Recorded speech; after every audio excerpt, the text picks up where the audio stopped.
This conference will now be recorded. Pledge of allegiance. I pledge allegiance to the flag of the United States of America and to the republic for which it stands, one nation, under God, indivisible, with liberty and justice for all. Thank you, Brian. Good morning, everyone. Welcome to the Mitchell County Board of Supervisors meeting. It is Tuesday, April 1st, 2025. The meeting is available by GoToMeeting as well for a lot of viewers online today and for viewing at a later date. We have an agenda in front of us. We do need to remove number 12. So when you make that motion, please remove number 12. Move to approve the agenda, removing item 12 from the agenda. Jim made a motion. Is there a second? I seconded. Pam second. All those in favor say aye. Aye. Opposed? Motion passes. Approve the minutes of the March 24th and March 25th meetings. Did anyone get a chance to read that? Make a motion for the 24th and 25th meeting. Mark made a motion. Is there a second? I'll second that. Todd second. Any further discussion? Roll call, Jim. Aye. Sydney. Aye. Pam. Aye. Mark. Aye. Todd. Motion passes. Thank you. County Attorney? Just real briefly, last week I talked about that opioid case where the lawyers were advising small counties to withdraw, all that, so that the big counties could kind of control things.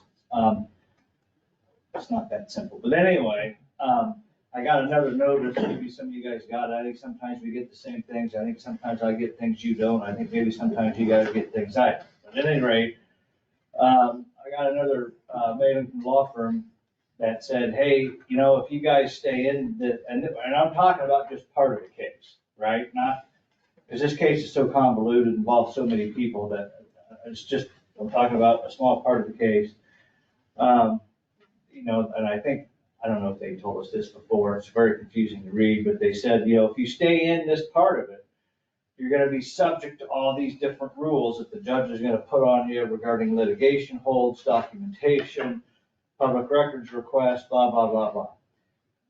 Well, it's gonna take a lot of time. And not necessarily it would take some time on my part, but it would take a hell of a lot of time on Rachel's part because she would have to, it would take a lot of time on for all of us, I'm afraid. Anyway, for the amount of money we're talking for that part, because and I don't know whether these are firm deadlines, they're always telling you this is a firm deadline, but then they're always giving you another day, so you really never know when the last day is. But they kind of said, well, you've got until today to drop out or stay in. And if you're in, you're in, you don't get out. I don't know whether that can be true. That happens sometimes in cases. But anyway, I opted out of that part. Last week I said, I kept us in. This week I just opted us out because I thought those litigate, all that procedural stuff they're talking about. I'm familiar with it. I know what it is, and it's like, oh, that didn't happen. So I emailed you about it yesterday, give you a heads up. But, So I just went, that doesn't affect any of the opioid money that we've already gotten. does not.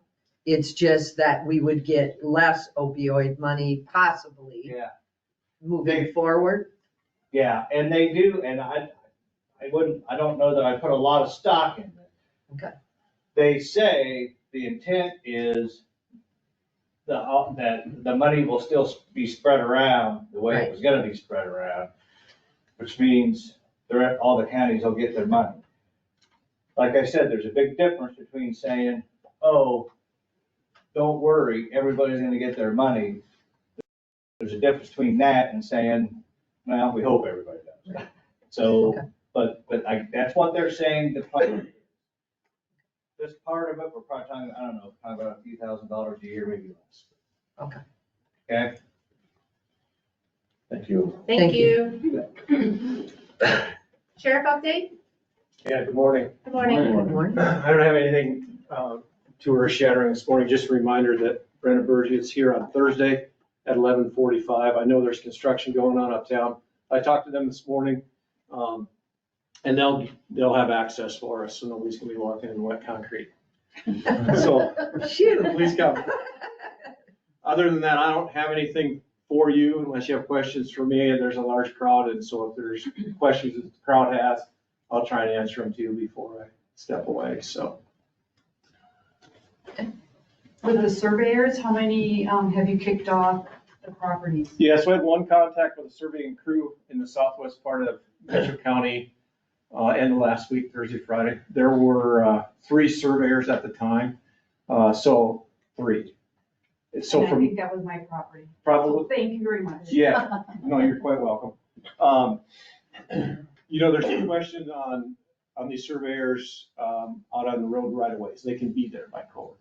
So if they're on the road marking, you can call me, but that'll be the answer, that they have the right to be in the road right away to survey. The issue then becomes if they step on people's land that don't want them. So my message has been very clear to them all along. If you don't have consent, or if you don't have a court order, you're not gonna get on the property. And this surveying crew was good with that. They are hired by Summit Carbon to do the surveys. They don't want trouble with the sheriff's office. So this particular crew was good. They went on about their day, doing other surveying, and I never heard another complaint that day. If they get a court order, do they need to show that to the landowner? Oh, yeah, and to me, Okay, oh, and to you. yeah, I wanna see it, so please call. How Yeah. long would that process take if they went to court? How long would that whole process take? So that, I'm gonna refer to the county attorney, but I can tell you this, that if one party is not happy with the court order, okay, they're gonna appeal. And then that appeal can be appealed. So it's a process, and we have a limited number of court dates per month in Mitchell County.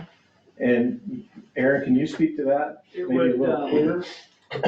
and it's impossible to know what avenue somebody's gonna take, because they have different avenues available to them, but I would suspect that the avenue they would take, if they had to try and get a court order, is they would probably apply for like an injunction.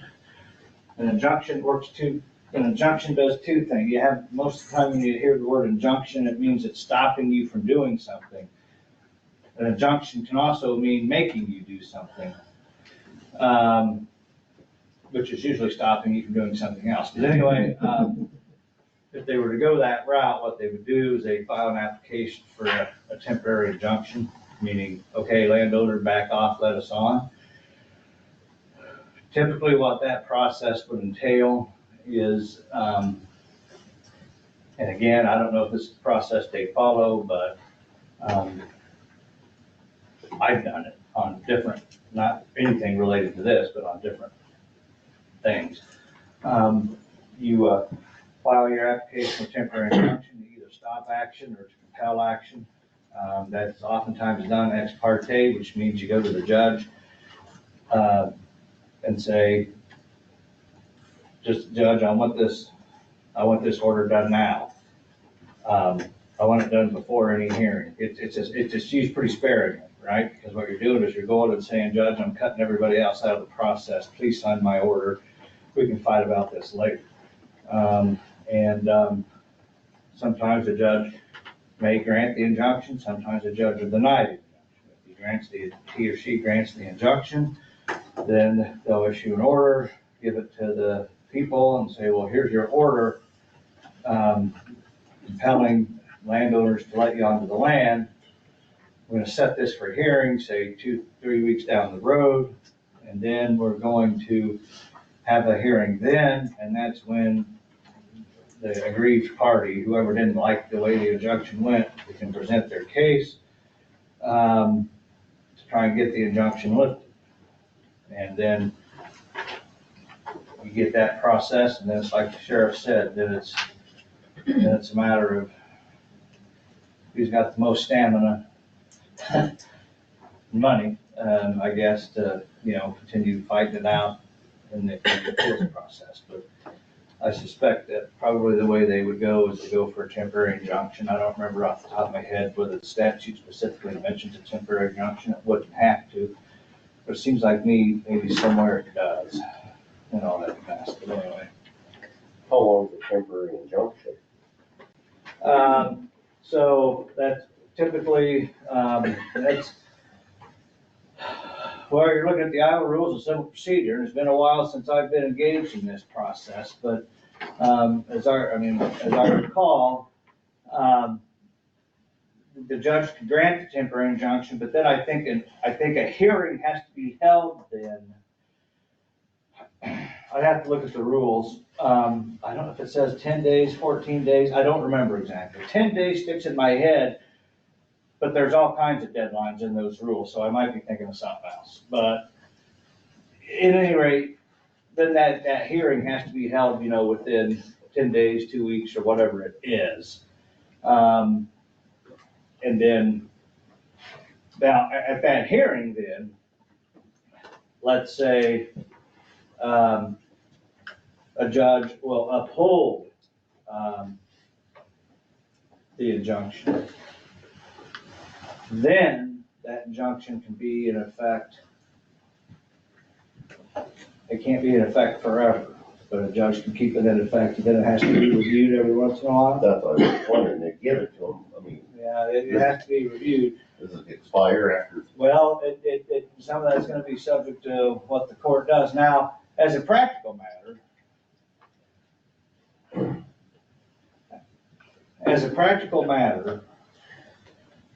what could happen is if a judge gives a temporary injunction, or just take the word temporary off of it, I mean, that's what it is, but just gives the word injunction, then,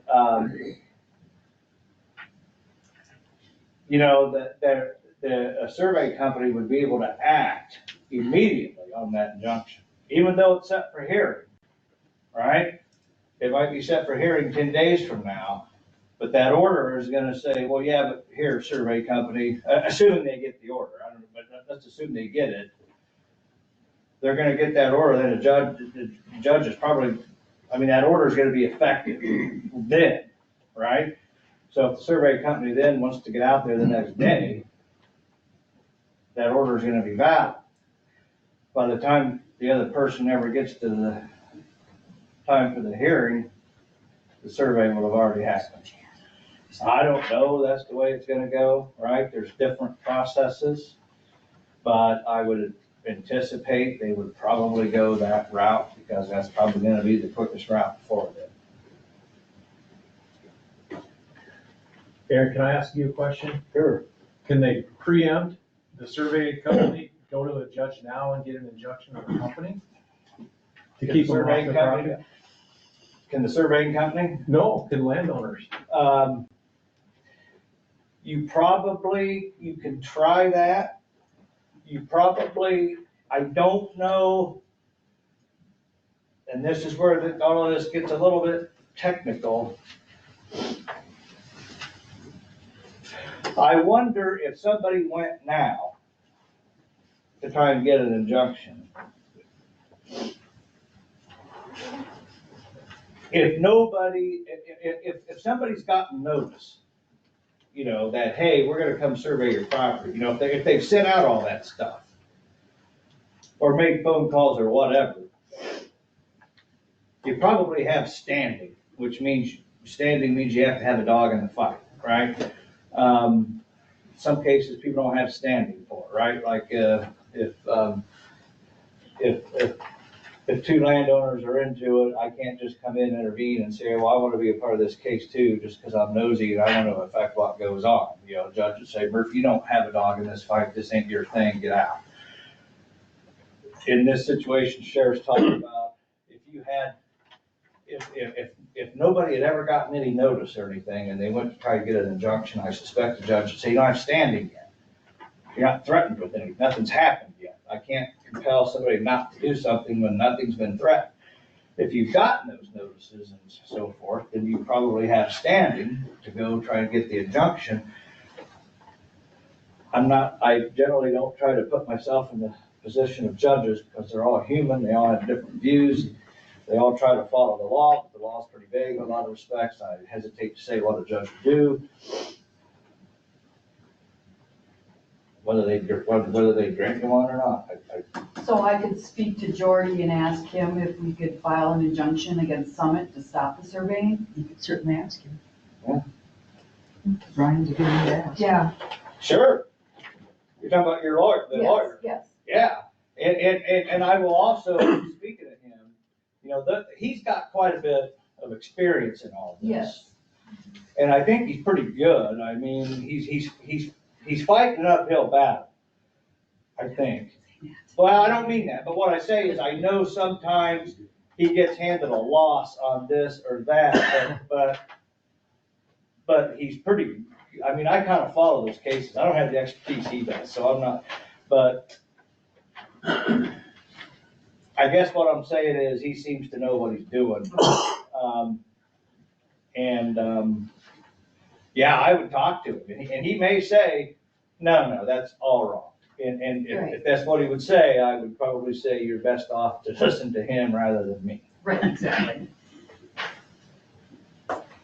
So this judge's warrant that you would get, does that give him permission to drive on your property or just walk?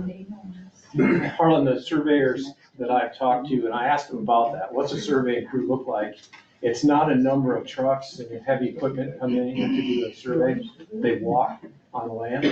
So they put some type of GPS unit in the road ditch, and then somebody with a handheld device walks the field.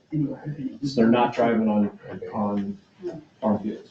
What, trying to find the center of the section pins and. That's, yeah, some of the things that they're after, yes. So that's what it looks like. It might be one, maybe two pickups that show up. Well, they were there Saturday morning in our neighborhood. Yeah. On the road. Yeah. I talked to them and. Yeah. And that's what I experienced on Southwest. This and that. Yeah. So he'd never been involved in anything like this before. Sure. Opposition. Right. And so I just want to be clear with everybody here when I ask that question. For those landowners that are good with the pipeline, I'm not against those folks. Good for you. Do it, live your life however. But I am pro landowner, and I look out for the rights of our landowners as best as I can. So, having said that, that's all I have. If there's more questions, I will take them. So I was gonna say one thing, and I know this conversation wasn't meant to go here, so. But when we're talking about these surveys, also do recognize that, for example, if I'm the landowner, and I suspect Brian Jordy's probably mentioned this or would, but like if I'm a landowner and I want my property line surveyed, and I call a surveyor and they come to survey my property,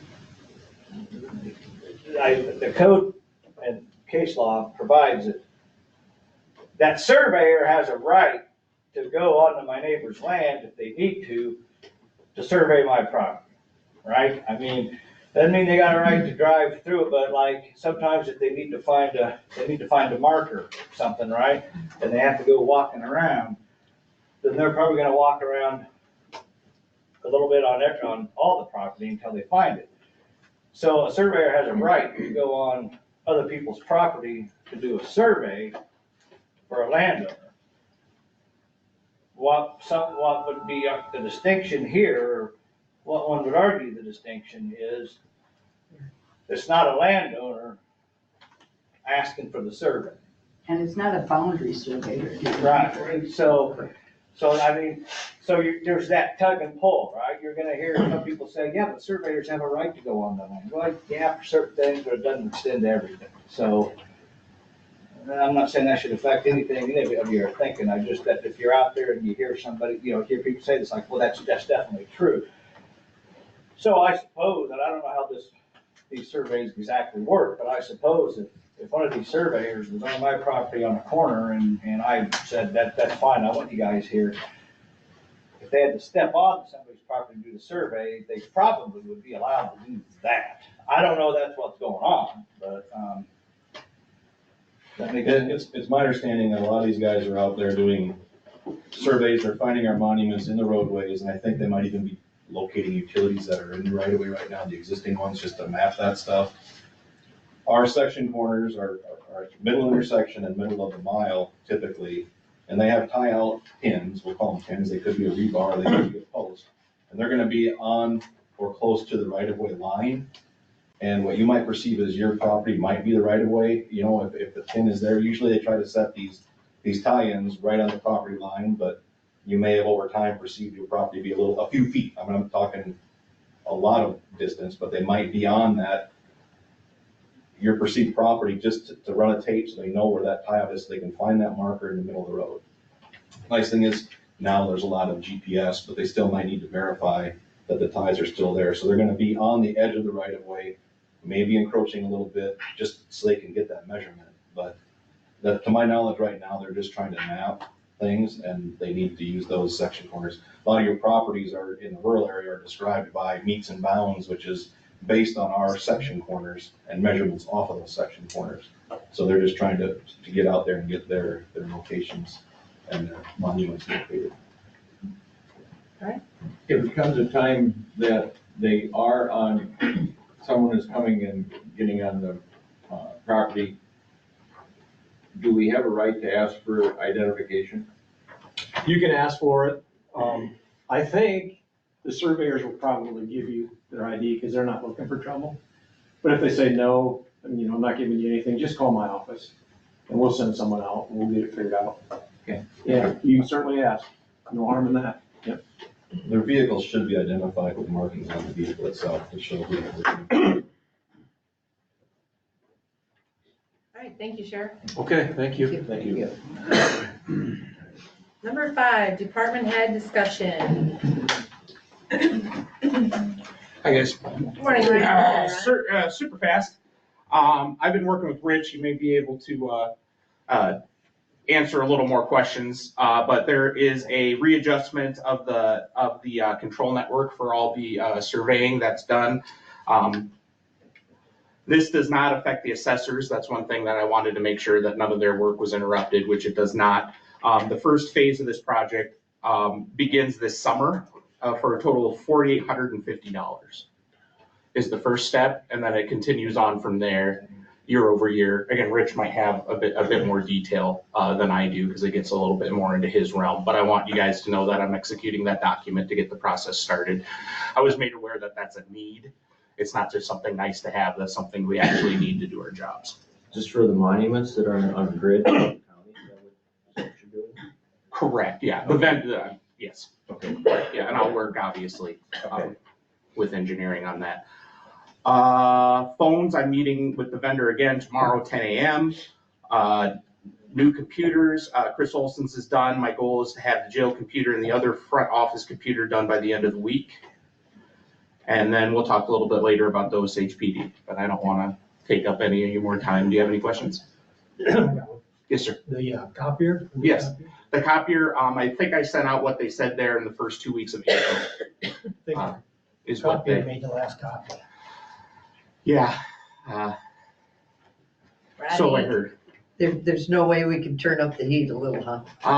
I certainly can, yes. I can on behalf of the board turn up the heat. Yes, I'd be more than happy to do it, because when Todd came in and said that, I think I cried a little in my office. So, yes, I will put the heat on for all of our benefits. I probably should have sent out an email. I apologize. I probably should too. Well, I got it to work manually. So when you send something to the copier, it'll start up and then it beeps. Just go over to it, hit feed. There's two little things at the bottom. Hit the one that's feed, whatever, feed something. There's another one. And it'll print it.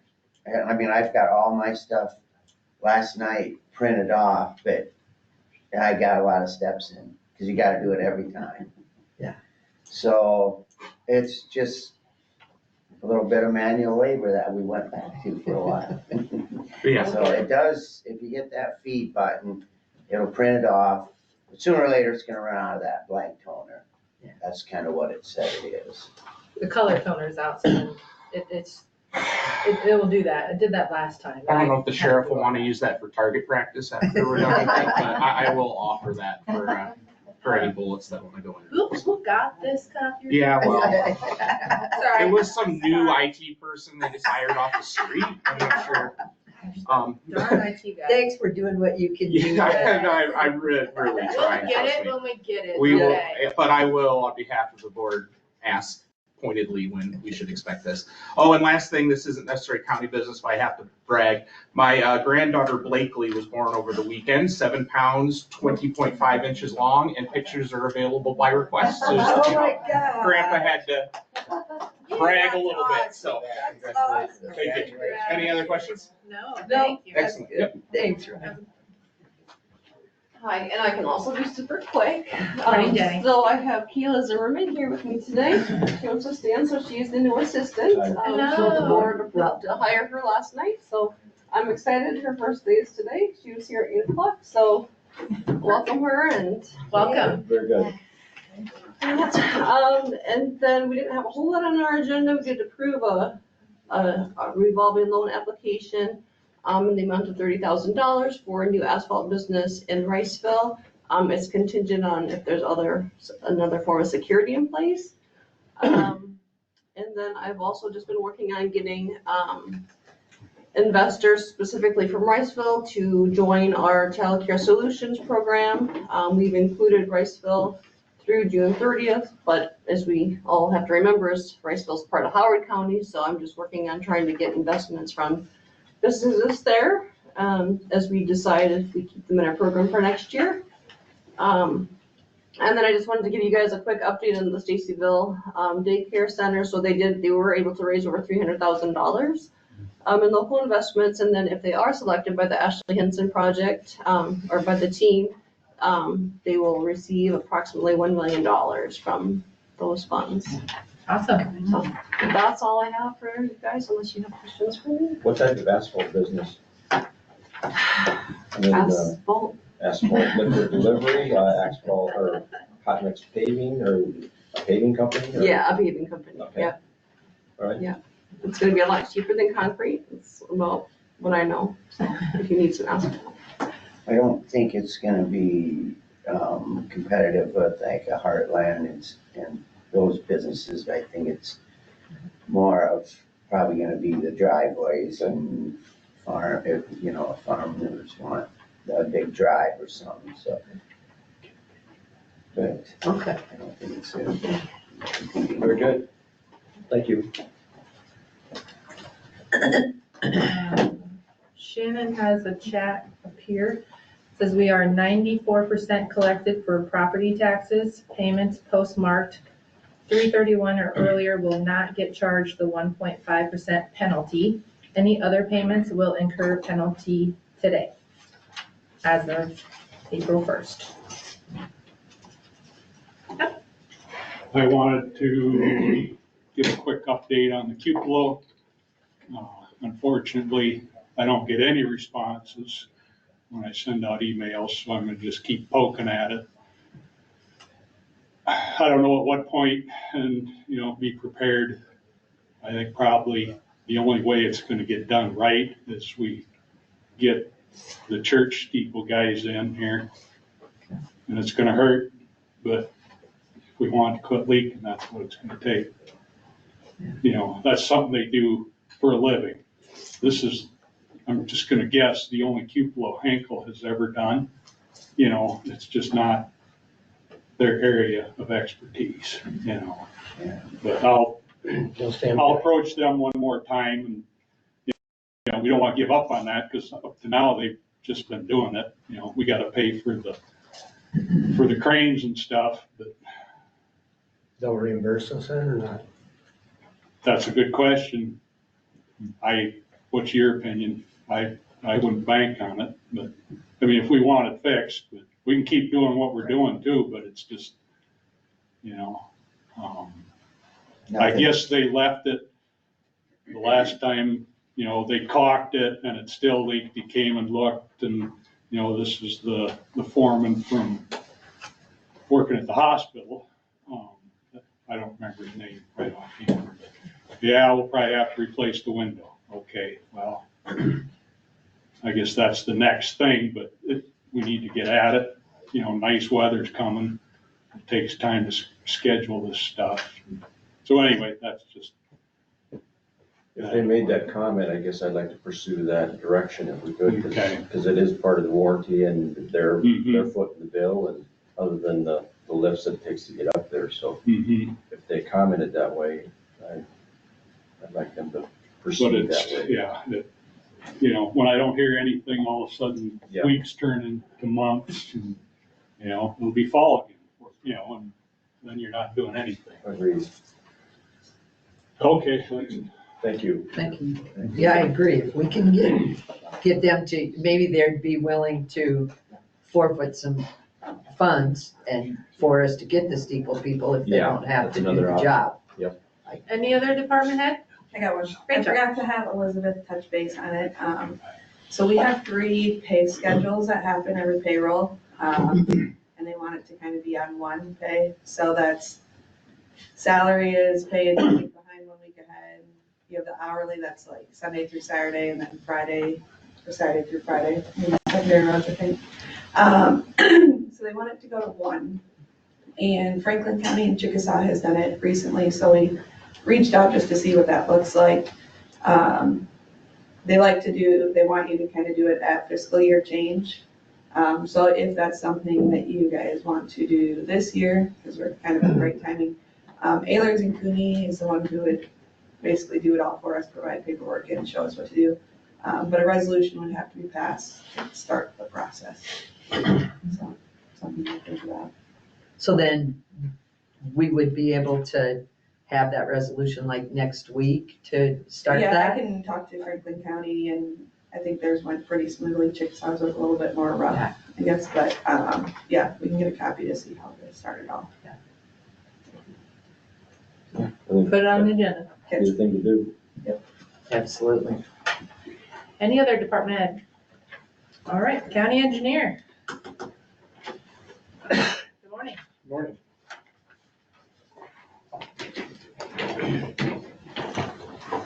All right, so, we are in the process of replacing those culverts on Indigo. We've got 2 of them in already. We're just working on backfilling. What I have for you today is a resolution to approve the project or award the project of the H-142 bridge, which is the bridge south of McIntyre. That's the federal aid grant bridge. Dixon Construction will be awarded that project for the cost of $1.364 or $1,364,109.60. Of that, 80% of that will be federal aid funds. So our HPP funds will pick up the remaining amount of that contract. So if we could get the resolution, and the resolution is to allow me to sign off in Doc Express for the award and to sign the contract for the board. Resolution for H-142 bridge replacement project, resolution 1273-25. I'll make that motion. I second it. Mark made a motion, and second. Any further discussion? Roll call, Todd? Aye. Mark? Aye. Pam? Aye. Sydney? Aye. Jim? Aye. The other one will be for the award of the paving project, which will be around the truck route here in Osage. Kroll Incorporated was the low bidder on that one in the amount of $1,194,864.38.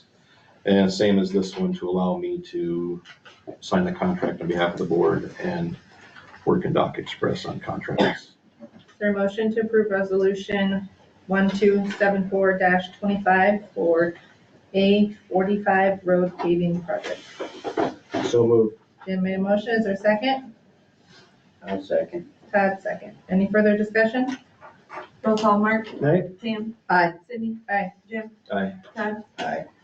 Motion passes. And I think I gave you guys the updates on the costs for those bridges last week on what we had programmed and what we had estimated and what we had gotten bid. So I think that's we got some pretty good bids on those projects. The final thing I have is professional services agreement for WHKS, and that's to do construction engineering on our Echo Avenue Bridge that the contractor wants to get moving on rather quickly, and then the grant bridge we just awarded. Their service fees are not to exceed $176,750. We're hoping that there's some overlap in those bridges so that we can use those days up, but each contract has its own amount of working days, and the contract's based on those working days. Typically, we don't run out of working days, so one bridge is 70 working days, the other one I think is 110 working days, so they're based on that. But we're hoping that those fees don't get that high. We've got some contractors that should be easy to work with, so with the staffing we have, we could, and with the federal aid project in general, it's gonna be mandatory we kind of keep up on that paperwork a little bit so we can make sure we don't jeopardize any future federal funds on anything. So I'm going to recommend we approve the professional services agreement for those two bridges in construction. So Before we do you have an updated one that says April? no, we can, I asked them, they didn't have time to do it. We can just redline the April, write April in there, they'll be fine with that if you guys are okay with that. Okay, I just wanted to make sure. Yep. I had noticed that last week, and then I emailed him yesterday and asked, can we just change it since you won't have time to get something out? So Okay. I redlined a copy. If you want to redline your copy and put April in it, I did. they'll be fine with that. Yep. Okay, so I just want to make everyone know Yep. with that. Okay. Is there a motion to approve professional service agreement? I would move to make that motion. Todd made a motion. Is there a second? I seconded. Pam second. Any further discussion? Roll call, Todd, Aye. Jim, Aye. Sydney, Aye. Pam, Aye. Mark. Motion passes. That's good. The contractor for the Echo Avenue Bridge wants to probably get started in the next couple of weeks. So we're going to try to pre-con as soon as we can and get it underway. So I think that's all I have for you this morning, unless you guys have any questions. Hold. Huh? Hold. Stay here. I thought everybody was here for the liquor license, but maybe not. Okay. Anything else for Rich for right now? No? Okay. Thank you. Thank you. Discussion on updating right-of-way or utility ordinances. Dive on in. Okay, so, over the last few weeks, our county engineer, Rich, and I have been reviewing, other county right-of-way ordinances and, comparing them to our current utility ordinance that we have in place that, was last updated in 2018.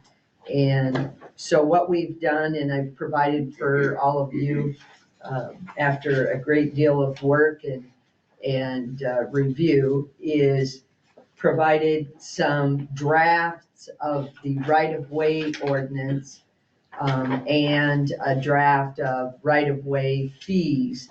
Now, the purpose of the right-of-way ordinance is to protect our infrastructure, our roads, our bridges, our culverts, our intersections.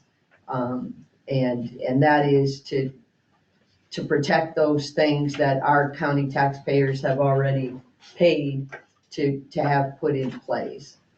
And I'll maybe let Rich. It applies to just the right of way, not anything beyond the right of way, because right Correct. now that's the only authority we have.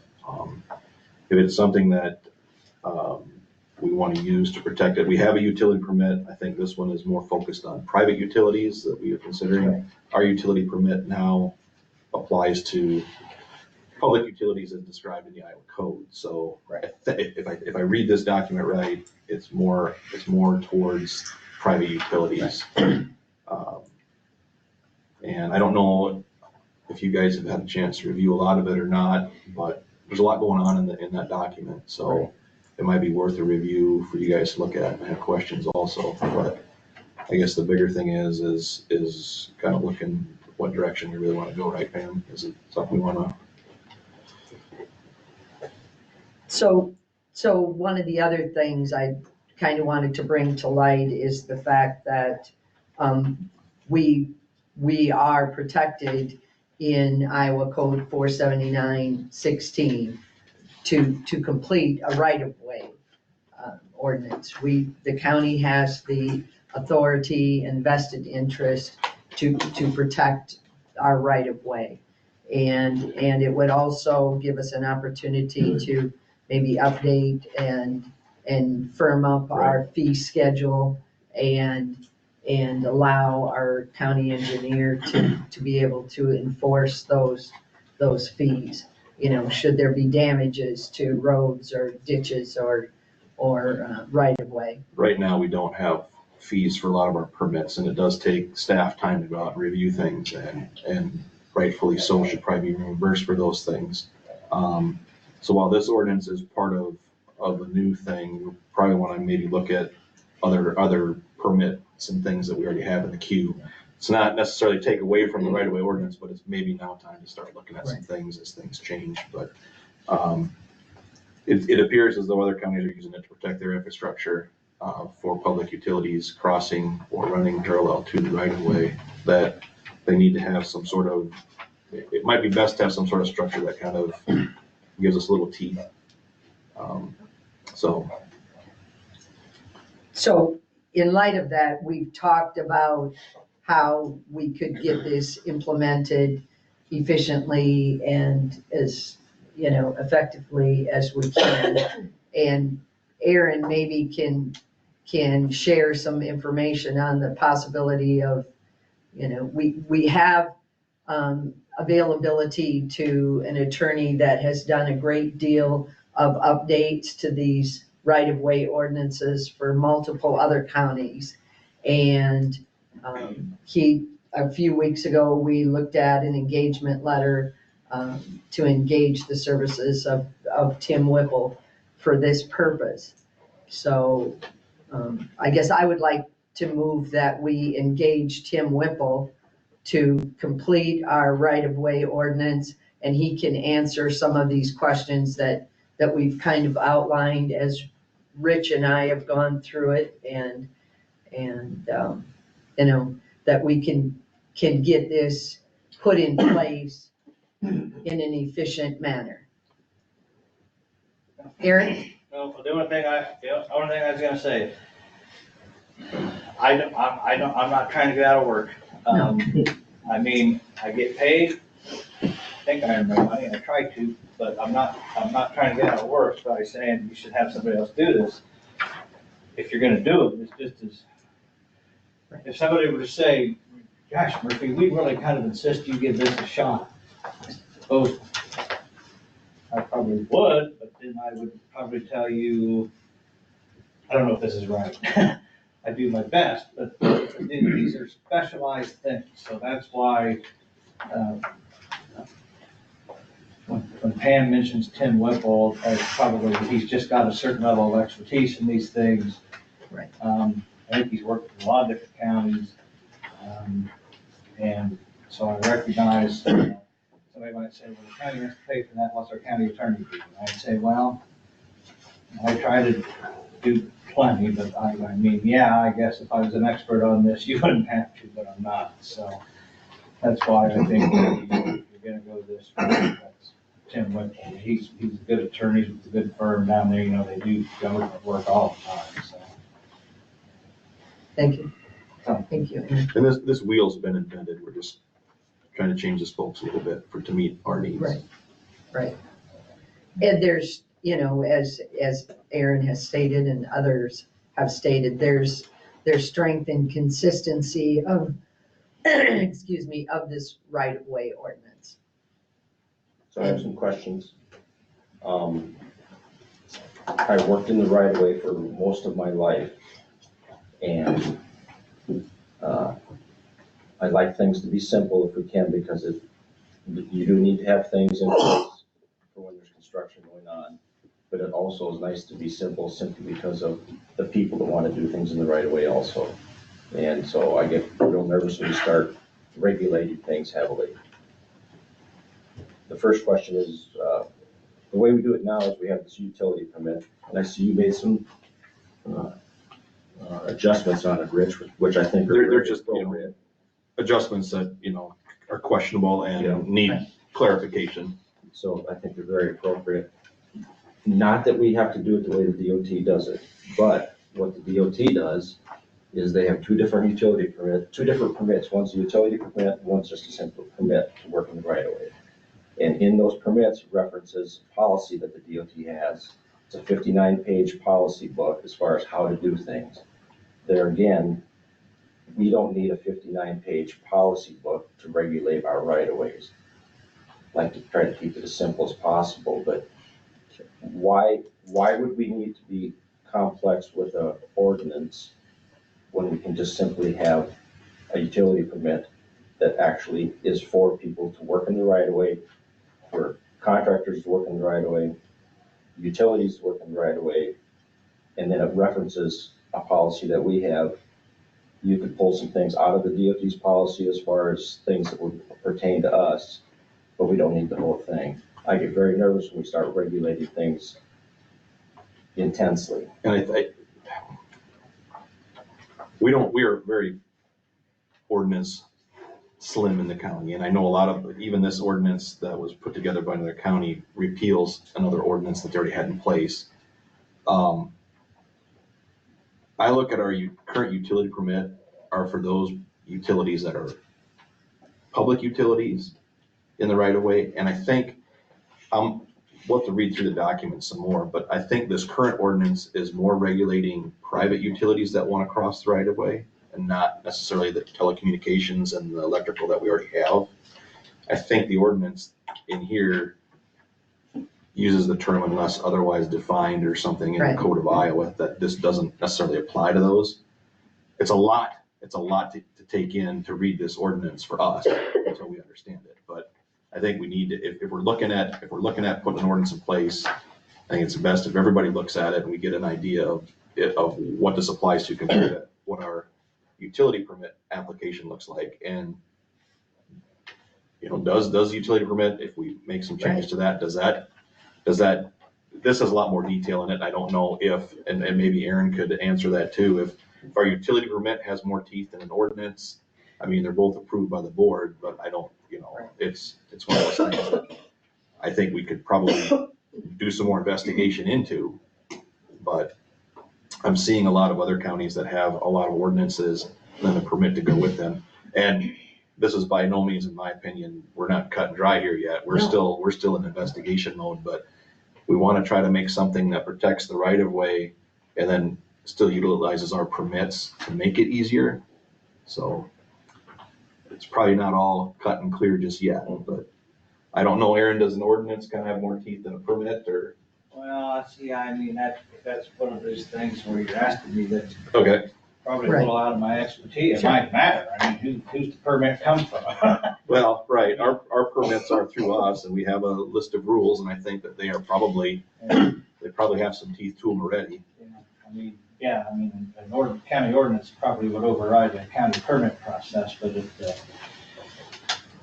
I think a lot of people are using the board comes in and says something, then that might you know what I mean? So it kind of depends on who. And that's, like I said, I'm not trying to get out of the question. It's just. I think a lot of permits are used to supplement an ordinance because I think the ordinance references a lot of these permits in there. So I don't know. I think we're at the beginning stages. I don't think we're in any, I don't want to speak out of turn here, but I know we want to maybe look at heading that direction, but I still think we need.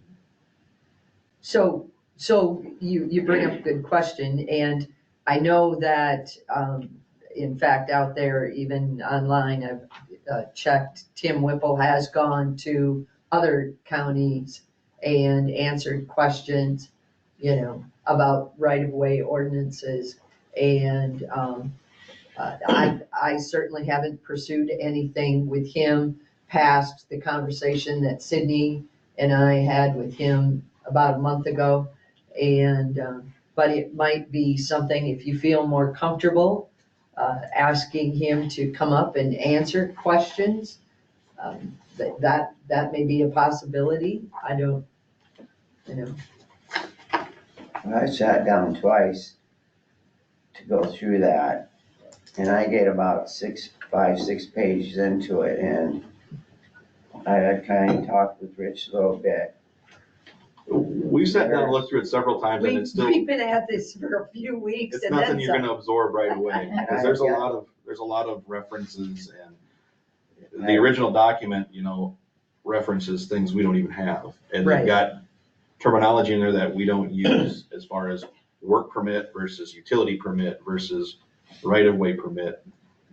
And we've highlighted those, We're trying to work it. questions that we, the big questions that we had right off the get-go.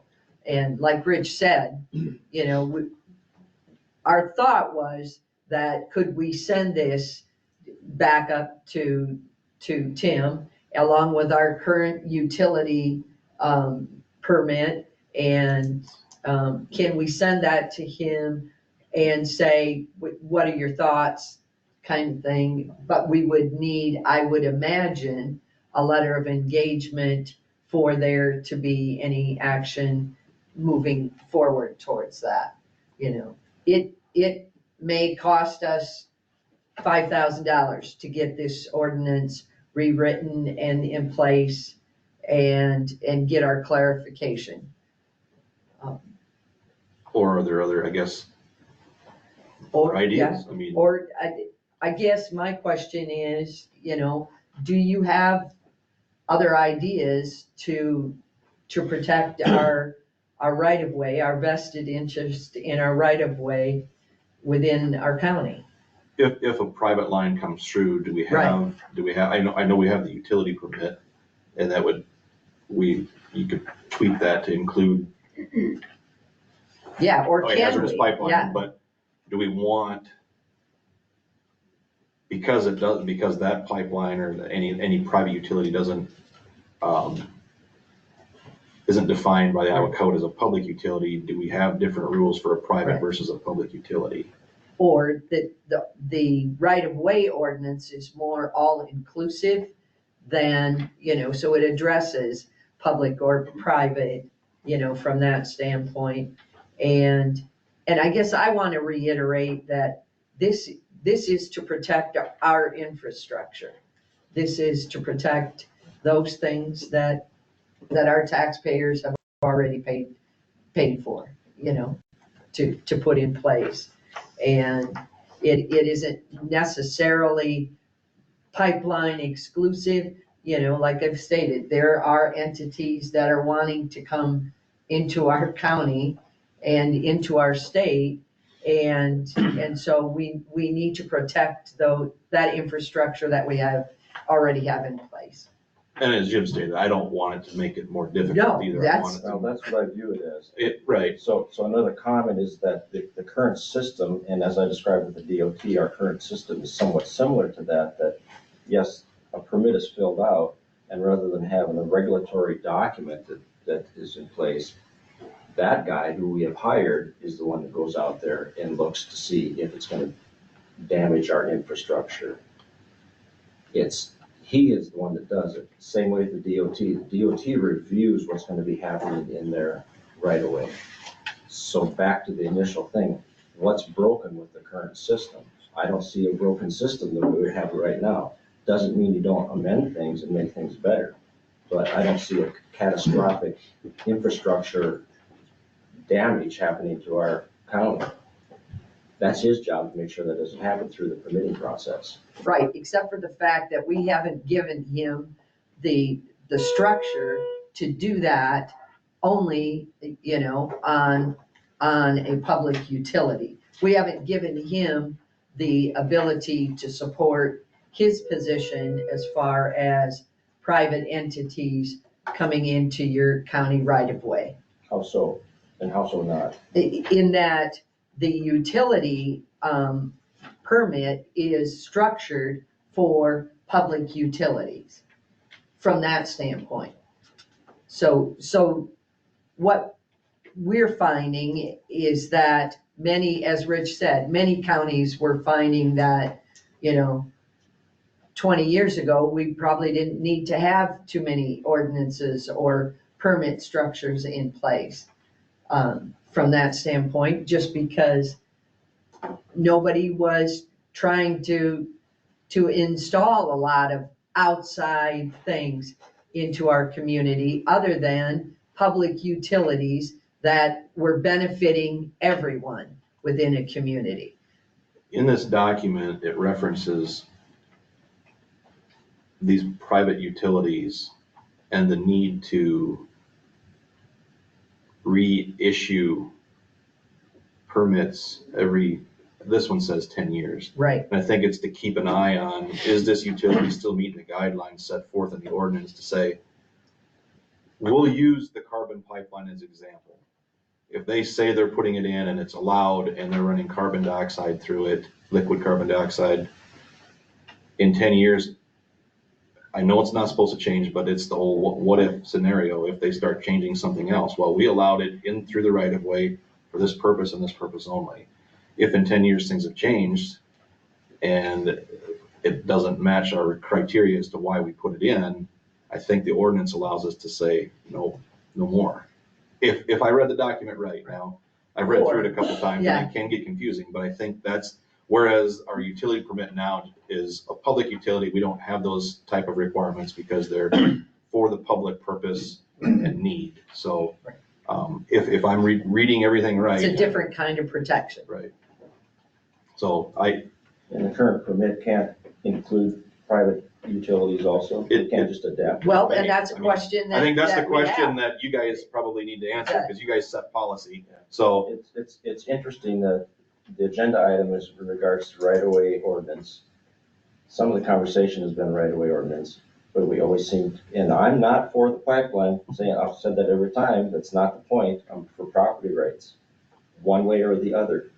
But the conversation always seems to get to the pipeline. Even though we're talking about this, are we just circumnavigating different ordinances to restrict the pipeline? It appears so.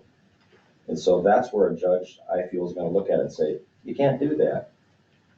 Nyakog sent all of us a letter, North Iowa Council of Governments. They were asked in order to possibly put together an ordinance. They declined because they felt there'd be litigation involved if we did it, and they didn't want to be part of that litigation. So they will not write an ordinance for us simply because of that. That's just another red flag. It says, you can't do this. Now, right-of-way ordinance, possibly, depending on how much you're going to restrict it. Are you going to have so many setback distances that they just have a finger to go across the section? That's limiting them, and the judge is going to look at that and say, you can't do that. So let me, that's a good comment, Jim, and the fact that I believe that what was addressed to the Nyakog individual, John Phillips, John, is it Robbins? Robbins, my mistake there, was about writing a specific hazardous pipeline ordinance. That's not what the right-of-way ordinance is. The right-of-way ordinance is to protect our infrastructure. It's not the hazardous pipeline ordinance that, yes, some counties have also implemented those. And yes, there have been some lawsuits pending on those, but that's not what this is. This is a right-of-way ordinance, But it's unique that the pipeline has come up in this conversation discussing the right-of-way ordinance. Very unique. Could we, and I'm here kind of on the outside. We've had a lot of liquid manure pipelines. They run over the ground. Would there ever be a future where somebody might want to bury something instead of always laying out a hose and they need to cross the right of way? Would this apply to that? Then probably. I mean, you could call it utility. Whether or not the DNR would ever allow anything like that, it's one thing. But in situations such as that, I think is what it's focused on. And right now, this permit is probably, I mean, right now, limited in what its use is. Right. our current utility permit. So, well, no, this ordinance is going to limit, this ordinance applies to private utilities crossing in the right of way. And there are not very many of those right now, but I guess it's one of those things, do we wait until there's more private utilities wanting to cross the right of way, or do we try to put something in now? I guess, I don't know. It's just it's a talking point right now, in my opinion, to find out what you guys want to do. I'll work with you guys on whatever you want done.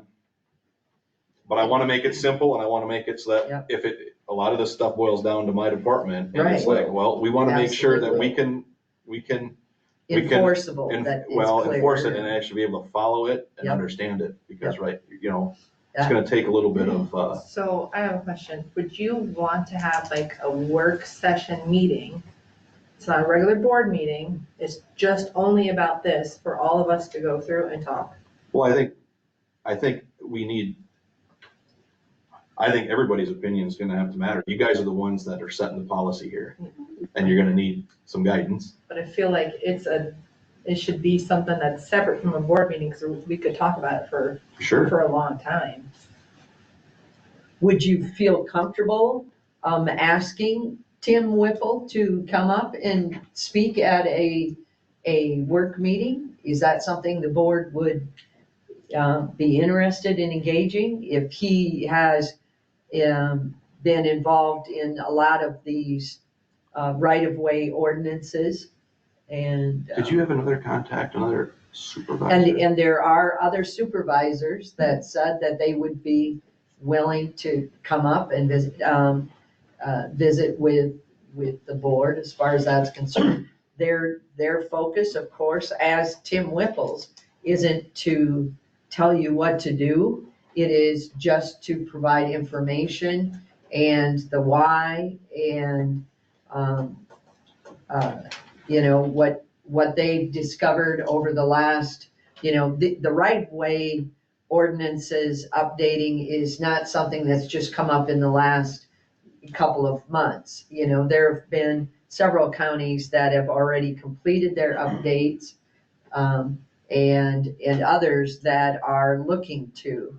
And not, like I say, this is about right-of-way. This is about our infrastructure. And so if we need to have somebody else come and answer some questions, maybe that would provide more information for all of us, because both Rich and I, in looking through these ordinances and walking through them over the last few weeks, have said, we had some questions, and I believe we outlined at least 8 of them on the ordinance. There's 99 counties and 99 different ways Yeah, that people are handling this, and it'd be and we nice to hear be that a lot. consistent, but, and I'm all for ease. I mean, it's Right, great to be able to absolutely. streamline some things, so I'm not. So are there things that are in here that are maybe not necessarily towards our county, but we do have the right to protect our infrastructure. This is infrastructure. It's in 479-16.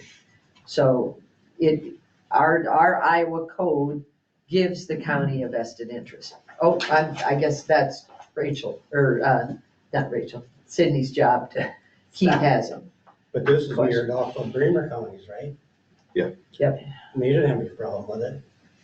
Well, several counties, and I guess that's the one advantage to this, and one of the counties that I spoke to, the supervisor said, gee, it was nice of us to pay the legal fees to get this ordinance. All you guys have to do is plug in Mitchell. And there was a little bit of truth to that, but still, Rich and I still had some questions. So if that provides additional comfort level, I don't think we've seen the end of private entities wanting to burrow through our soils and our ditches and our roads and our right of way. Keith? I just have a question and a comment. Anytime you put out a permit or an ordinance, you have to have authority, right? And so that would be the authority having jurisdiction over whatever you're asking for. The permit gives permission. The authority tells you whether or not it's rightful to do what you're asking. And you can make it as complicated as you want, but that's the fact. And so if the authority having jurisdiction against local utilities is the county engineer, then he is the authority, correct? If it's a pipeline that is federally protected and promoted, then the authority is a little higher than where he's at. So the two don't have anything to do with each other. If you need to have permission to go and enter somebody's right of way, And then you have to have some kind of an ordinance to enforce that. I believe the ordinance that is in question is an ordinance that says you get permission first, then you get a permit. Right. And the permit and the application, I mean, it's You a get process and you You get step through permission it. from the board, and then the permit comes from secondary roads or the Right. engineer. Our current utility permit says the same thing, but it's not been because the board in the past has Right. not really want to be burdened by a little bit of a bore across the road to get service to somebody else, or anything like that, so.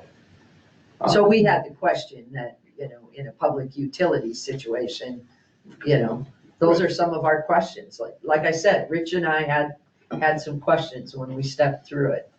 The point is, if you don't have authority, you can't enforce it. Yep. A lot of questions yet. It's a matter of what direction does A lot to the board want to take to set policy, I guess. I'm here to help. Okay, So if thank I you. understand correctly, this right of way does not protect the landowners then when this pipeline is going through, so Summit can be driving anywhere on the field? So a right-of-way ordinance that we've looked at, that Bramer County, Shelby County, a numerous amount of counties have now put in place or are working to complete their process to put it in place, is to protect the infrastructure of the county. In the public But right these of way. In the pipelines public still go right of under a way. road or something. That's what, In the public right of way. But not the landowner. Right. we don't have that, It- I we don't have don't- that authority. Within, yeah, So right now, we're right back to the pipeline. Okay, let's move on. Are you, got anything else? I don't have anything else, but I think that we're on the right of way permit thing, so it was something that was brought up, and I don't know, Well, I'm definitely in favor of raising these rates if that's part of the thing that we want to do. well, we're gonna need to review a lot of those other things Right. as well, I guess. It's kind of a all-inclusive thing right now, but. It's just discussion today. so a work session, can we set up a work session and invite Tim Whipple? Actually, there is no such thing as a work session. Yeah, that's right. It's a all meeting, fun- Yeah, It's gotta be an open meeting, Yeah. so all these people can come too. so. Yeah, no, that's available. I was just saying, a separate meeting from a regular board meeting. Is it something that if we decide to invite him, it can be a Zoom meeting rather than pay him to drive from Des Moines and pay him to drive back to Des Moines? And I, Also, we would need to know how much that would be and if he would, Right. Yeah. also have us pay for his hourly rate to be at a meeting. right, and I can find out the answers to that So- question. So if you set your meeting, I can find out if he would be willing to Zoom in on a Zoom meeting or, Because if, yeah, and we have to the pay, cost from that standpoint, we'll have to have it approved at the Right. next board meeting to do that. right. So, Or I can also send you one of the meetings that's online that he was at, maybe that answers, I can do that as well, answer some of your questions as well. Guthrie County, I think, had him actually come to their board meeting. You've had more conversations with Yeah, her. that, I just, was just informed of that they actually had him come, so I certainly can find that out. If you set a work session, I can go from there. we'll wait to hear about that information and decide whether we need to do that next week. Okay. All right, I'm moving on. We also have this warm chair. Thanks, Rick. Thank you. Rich. And thanks for all your work on those ordinances. You're welcome. Next up, approved liquor license for Moni Joe's LLC. Looks like it's Lucy's Wife Wine Slushies for 3339 Iowa 9 Riceville. We have insurance. Special Class C retail alcohol license, 5-day term. I'll make a motion for liquor license. Mark made a motion. Is there a second? I second it. Pam second. Any further discussion? Roll call, Sydney? Aye. Todd? Aye. Pam? Aye. Mark? Aye. Jim? Aye. Motion passes. Approve clerk of court report for February. We have fees are total $1,224.13. Is there a motion to approve clerk of court? I'll move to make that motion. Todd made a motion. Is there a second? Second. Jim second. Any further discussion? Roll call, Jim? Aye. Mark? Aye. Pam? Aye. Todd? Aye. Sydney? Aye. Motion passes. Discussion and possible action on agreement with Osage Police Department. Ryan? Welcome back. Well, there's one. Just real quick, there's no agreement, so this probably need to be an agenda item, but what I wanted to do is I wanted to assure the board as well as the sheriff that the very important connection between our department and the Osage Police Department is not going to be touched, and all the data is flowing correctly. So I know that's an important system, and I just wanted to let you guys know that everything is working. Of course, it's a rabbit hole the more you go down this, so the agreement gets a little more complicated, but that's just what I wanted to stress. That no changes are going to be made in any of those connections. So are you putting together an agreement with the Osage? That is the goal, Police yeah, and Department it gets a little Got a more little more complicated the more that I complicated. get down the rabbit hole. So really my main goal is to make sure that we're talking correctly Okay. between the sheriff's department and the PD. So you will bring it to us? I will absolutely bring it to you, yeah. Mhm. Okay. So that's it. I just wanted to let you guys know, Thank you. since it is important. Any other questions on that? Okay, Thank you. Thank you. Approve public notice for master matrix for Riverview Livestock Site. We all got that information? Okay.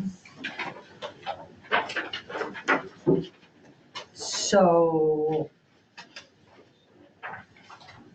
I believe that we have to put the, notice in the paper, is that correct, Rachel? April 8th and 9th? Correct. I can, if I send it today, right after the meeting, it can get in, should, for the press news next Tuesday, and then Wednesday for the EJ. My question would be if you guys want to have a public hearing on it.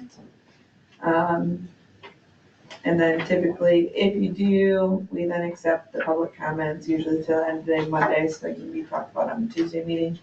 Otherwise, if you don't do a public hearing, just what day we're gonna accept comments through.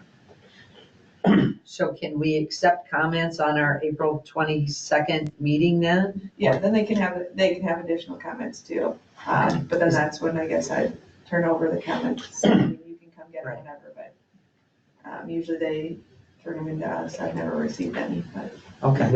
You haven't received any for this one at all? no, not yet, no. Okay, I know the last one we did, we had some comments, and that's why we did have a public hearing, but Yeah. There's not a controversy with what we're doing. I guess, I don't know if we need a public hearing or not, but No, according to the DNR, that we are not required to have a public hearing. But if we publish it April 8th and 9th, as long as I'm understanding this correctly, if there's any public comments, then we could address them at the April 22nd meeting because the form is due the 25th. I'm scheduled to go out to Greg's because I'm covering your area. It's my responsibility for this one to meet with Greg on this. And then the DNR comes out and meets with us again. So is that right? We just kind of picked whoever, and Todd has already done it. Yeah, I happen to be out in that area. Oh, okay. And, okay. So, and I think I did the last one too. You did. And, okay. Basically the DNR is, on him to close up an outside cattle lot. And get adjacent to just like we did before, because rainwater's kind of moving some of it to the ditch. So once if we approve this and, the DNR, which is already told them that they're gonna approve the master matrix and everything is good, that he's closing up that other lot and there'll be no more, out in the open. Okay. And so it's a win-win for the whole county and him to put that in place. building up and get them off of that. Okay. Because if you've, I don't know if you've been out there, but that Yeah. land does kind of go Well, to it the slopes, east. yeah, and then he's got the, So. Yeah. Basically, it'll line up, exactly with the one that we approved before. It'll be, I believe, $499 head. I think he's only putting in $350, I think, at this right now. in the other open lot, In the building, if we approve it, it's gonna be, I think it's, 600 head building. it's $499. It's a 600 head, the new facility is a 600 head facility.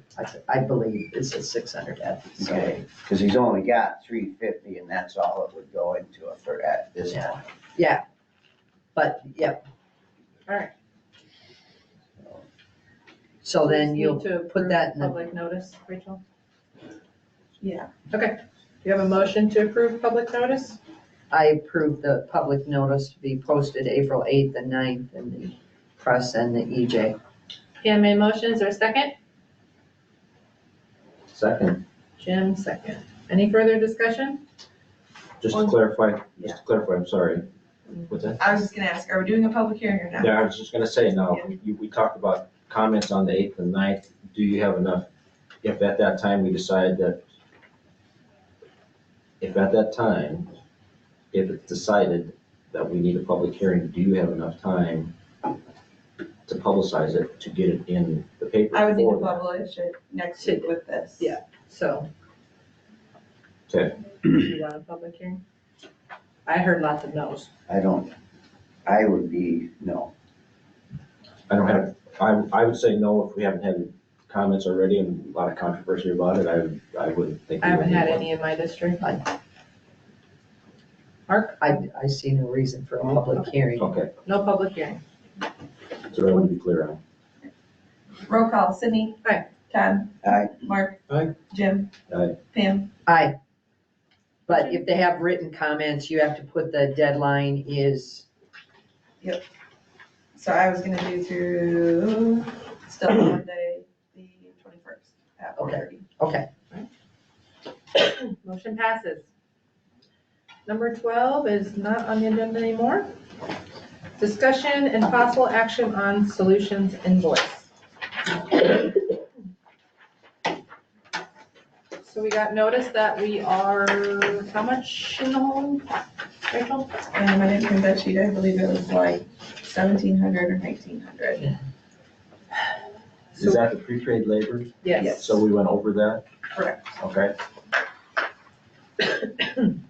So they suggested that we put in another 5,000 to get us out of the hole. One question, Rachel. So we had a, statement that March 11th for $5,000. Did you just send us that? And then that would be the 5,000 that we would, This would be the 5,000 to take us out of the hole, and then we'd have the remainder for the remainder of the year. okay. When did we pay the 5,000? I think that was the confusion. The first 5,000? Yes. We do at the beginning of the fiscal year, so in July we would have paid it. So we paid July, so we're over that since July. So I'm a little confused because the ticket charges that they sent went back to 2022. Yeah.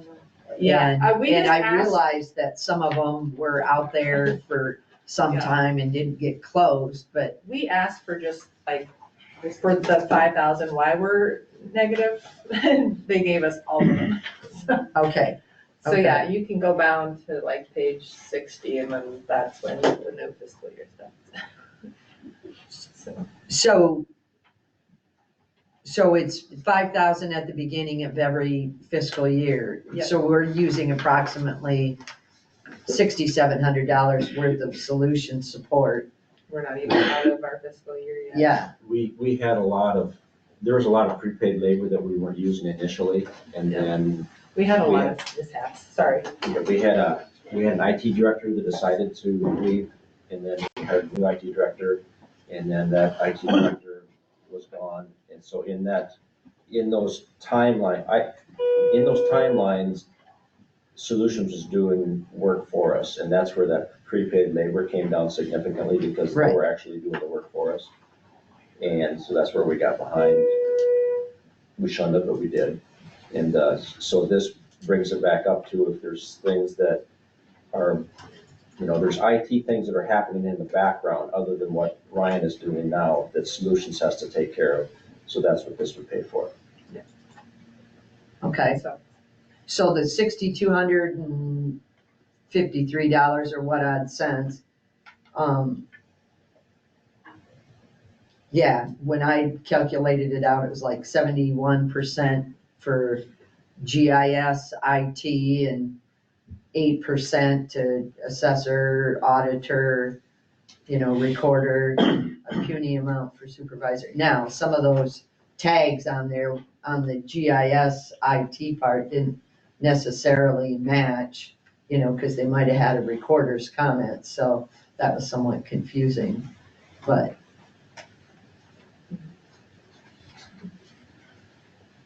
But I'm still puzzled because those charges went back, that was the total of it. And they went back to 2022, so maybe we were behind before when we paid them. For some reason, I thought we had $15,000 in there when I started this job. I thought it was a significant amount that the board put in there, and we drained. Well, that might explain a then large amount why over the years. the charges went back. I thought it was a lot more. I thought it was 50. Because that was the total. I went through those tickets and it was the total. I think it was, but didn't we go to a different, program? Wasn't there like a gold, silver, or something? We're on silver. And then a year or two after we were on, it seems like we downsized it, didn't we? They eliminated a level. And, There you go. It just, that level morphed into the silver plan, and that's where we're at, is we have the silver plan. And so with the silver plan, then that gives you the ability to contract for prepaid services. And so that's what we did, and that's what we're looking at now. Well, I don't like to show a negative for one thing, and aren't we maybe thinking about another company? I don't really know if there's an option. The only other option I think is worse than what our option is. There's a company that's like a third party that you can pay to kind of help. I don't know if they're gonna do it. I was thinking as a part of working with like Joel Roney and the ISAC group about, I think they would like to create their own thing that everyone could use, but I think that's a long ways away. There is a company called Renew, and that they're contracted with 6 counties in the state of Iowa in order to develop software for, they pretty much have all the counties in Oklahoma, and they're gonna develop software Iowa-based, but they've contracted with these 6 counties in order to know what the needs are for Iowa, and told me it's probably gonna be at least a 3-year process before they're actually ready to tell Iowa, here we are. So we have a while to wait. Because aren't they some of the solutions workers that left? A couple of them.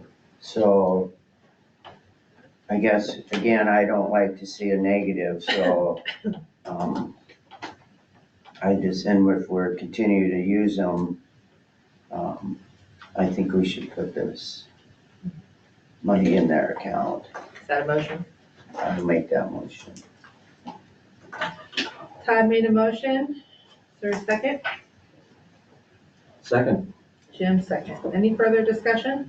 Roll call, Jim, Aye. Sydney, Aye. Pam, Aye. Mark, Aye. Todd. Aye. Motion passes. Discussion and possible action on county social services inventory. Morning, Megan. Good morning. Morning. Right, before we start talking about the inventory, I just want to kind of give you an update on county social services and why we're having this discussion about our inventory. I apologize we haven't come to your board sooner than this, but a month ago, we learned that County Social Services, we're a mental health and disability service region, that we are sunsetting on June 30th of this year. So as a result, the sunsetting is as a result of Health and Human Services and legislation doing a system realignment in the state of Iowa, dividing out behavioral health services to in one department within HHS and disability services into another department. So with that realignment, so the state is going from regions, which we currently have 13 regions in Iowa, to 7 districts. So moving from the region system to district system. So CSS bid through a request for proposal process to manage the behavioral health services and disability services. We were not awarded either of those RFPs, and so we did not get that bid, hence the reason why we're sunsetting.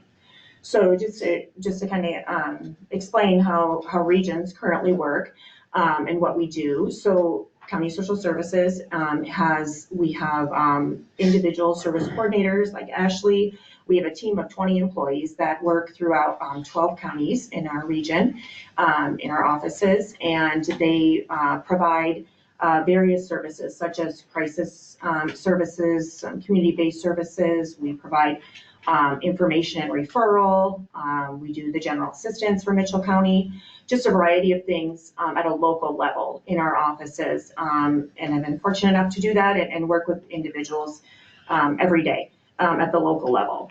So we are charged as a region. Our biggest charge is to serve those folks and provide services and funding, and it's considered like gap services and funding, as far as we help people get onto Medicaid, which is a more longer term funding stream. We only have a certain pot of money, and as you know, Medicaid is a large pot of money. So we work with those folks as they wait to make that transition to more long-term funding and services.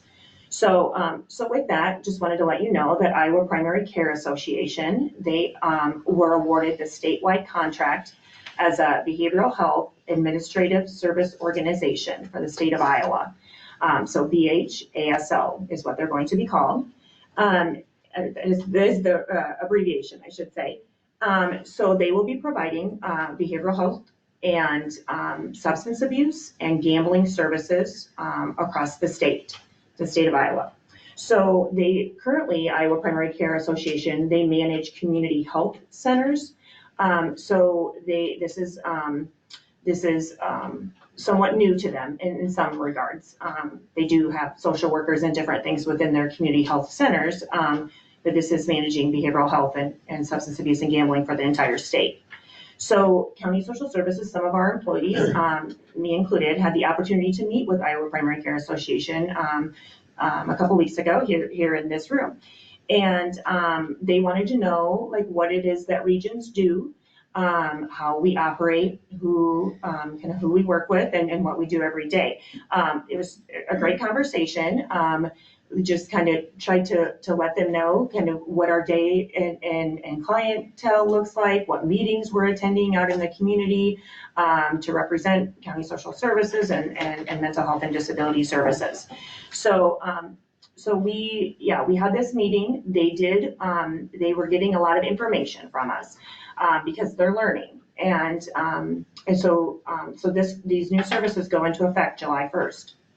So with that, we also, they also let us know that they will not have offices in every one of our counties in our region. And they will have what's called their staff, they're calling system navigators.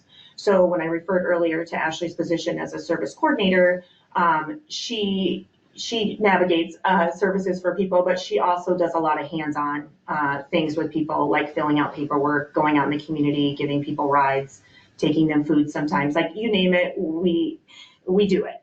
And so they will not be in our local counties. So just they were upfront with that and just said that they will have different access points within our district. So they were not sure where those access points would be, but they would have some access points. So again, back to the difference between a service coordinator and navigator is they might provide like a phone number for someone to call, or they may have like iPads in some locations and communities for individuals to get in touch with them. So then for the disability side of things, so that's behavioral health. So the disability side of things, again, that was the second RFP that we bid for.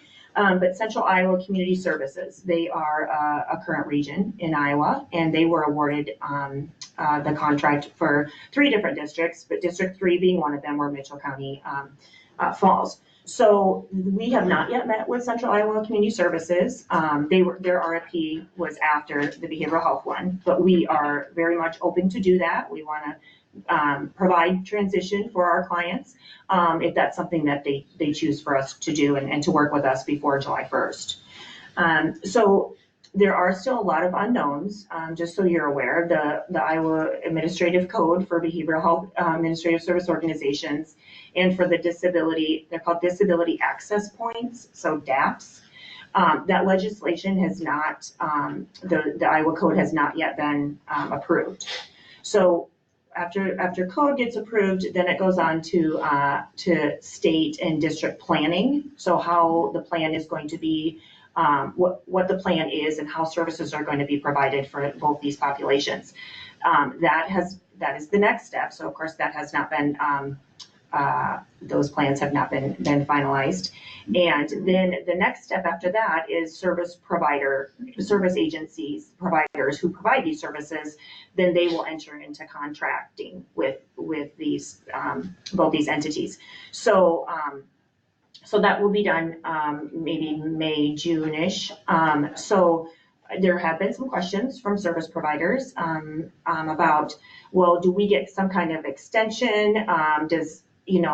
Can we provide what we do and, until we decide if we're going to enter into these contracts or not past July 1, say a month or 2 later, and they said no, that it is July 1st, that the whole system is going to be changing. So like I said, a lot of unknowns, but we definitely are, we're very hopeful. We want to be good partners with both entities, and as we move forward and go through this transition ourselves, we want to make sure that the individuals that we serve continue to be served and and get the services and supports and funding that they need. So just wanted to give you an update on all of that. So that is why we're talking about our inventory, because we are going away and we are going to be no longer. So the inventory, the discussion, and Mark attended our last CSS board meeting. That is a discussion we have to have with all of our individual counties. Our 28E agreement through our region and the 12 counties that are in our region states that our equipment that we have can go back to the counties, because that's where it originated. We originated with county taxpayer dollars. It's just recently moved to state dollars in the last 3-4 years. So our board approved for our governing board approved for local counties to be given an inventory list. This is what we have, and have you guys as a county have a right to decide if you want to keep this equipment and inventory that we have, more inventory, I should say, not really equipment, or if not, then it'd be no charge to you if you do keep it. But if not, then it would be something where we might look at maybe like some local agencies or something. I mean, people have been like, oh, what are you going to do with all your stuff? Come to us and said, oh, we could use things. So, but totally up to you. But as you can see from the list, so there actually are 6 4-drawer filing cabinets. This list was sent to you from our quality improvement specialist, and we just made a few updates that, because we're here, we know there was a couple updates to make. And then the 2 5-drawer filing cabinets, as you see on the list, those are part of the Mitchell County Department 12 General Assistance Department. That's their inventory. So those are already yours, and they will stay. Like I had mentioned earlier, we provide general assistance for Mitchell County. We also manage the substance abuse budget. We manage the juvenile budget, and our county, the services building budget for you. So those are things that you'll need to think about moving forward. So those files of those clients that we work with in those for those different services, those will all stay with Mitchell County because they're yours. It's our county social services things that we have to decide on what's going to happen with that. But so just wanted to make note of that. Those 2 5-drawer filing cabinets are Mitchell County's already. And then the last 3 things on the or 2 things, and we added one more. The 2 leather armchairs, the 3 side tables, the 1 large accent rug. Those are things that we purchased through County Social Services, but those are in the front lobby area of that building, and I think it's probably in your best interest to keep that. I mean, we put a rug out there. There's a couple of nice comfy chairs, and a side table that's also out there. I think it just makes the aesthetic of a building look nice. It's kind of and people do use it while they wait for different appointments and things that they have within the building. And then there was one other small single cupboard that wasn't accounted for on your list. So yeah, so I just wanted to kind of explain some of that inventory to you. Thank you. Mm-hmm. So I have a couple questions for you, and I'm going to ask the questions differently than what you presented some of the information, because I think some of this is very important for the public to know what's going on. And I don't want to get into the weeds too far, but I do want some just blunt answers, basically. Sure. There are people in Mitchell County that actually need services done for them, provided to them, and both of you do that. You help those people in need. Mm-hmm. You're not going to be here after July 1st. You were losing your jobs, correct? Correct. Correct. And what you talked about as far as access points, these people in need are going to either, and Mitchell County is probably not going to be an access point. These people in need are going to maybe come to a telephone in Mitchell County or an iPad in Mitchell County and somehow have to navigate to somebody that's in Marshalltown to help them with their needs. Is that correct?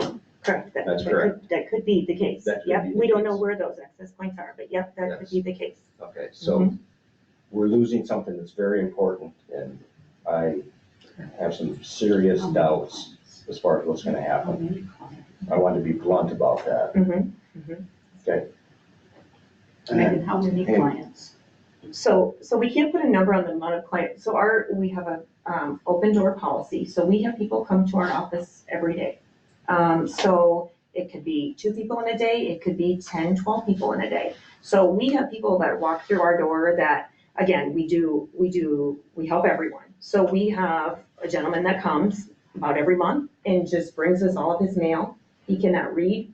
He cannot fill out paperwork. He cannot, those kind of things. So, I mean, that's one example. We could go on and on. So people walk through our door, call our phone number.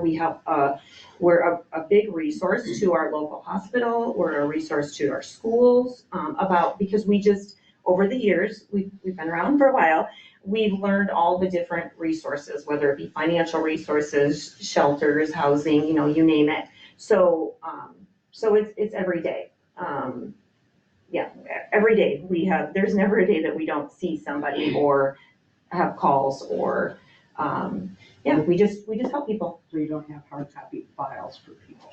Well, we have files for the General Assistance Department that we help. That's a Mitchell County department, like I mentioned. That's a low income service assistance that we provide rent, utilities, emergency stays for up to 5 days, burial, when people have need a county burial because there's no other funds to access, then that's something they apply for with us, and we go through an application process for all of the general assistance.